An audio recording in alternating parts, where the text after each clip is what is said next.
Muntele Atos ne-am adunat tăcuți,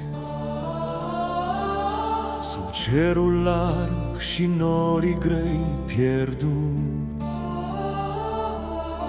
Părintele Marian ne-a îndrumat spre lumină ce-n suflet s-a așezat.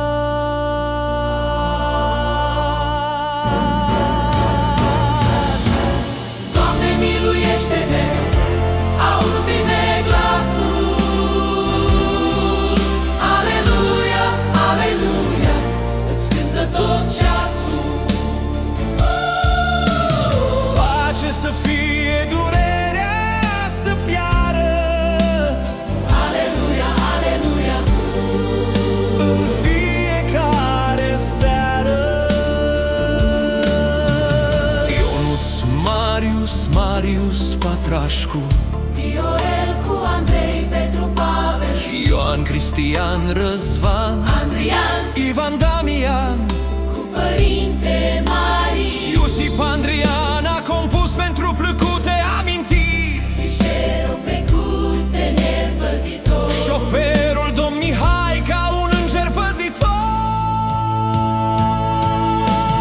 Doamne, miluiește-ne, auzi-ne glasul.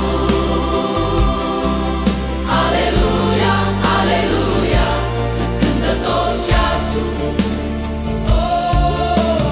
Pace să fie, durerea să piară.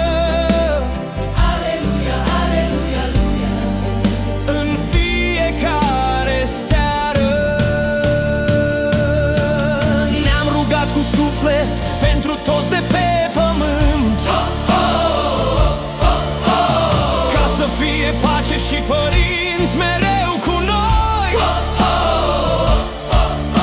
Familii fericite și copilașii sănătoși. Doamne, miluiește-ne, auzi-ne glasul.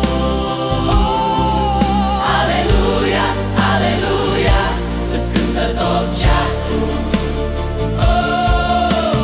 pace să fie,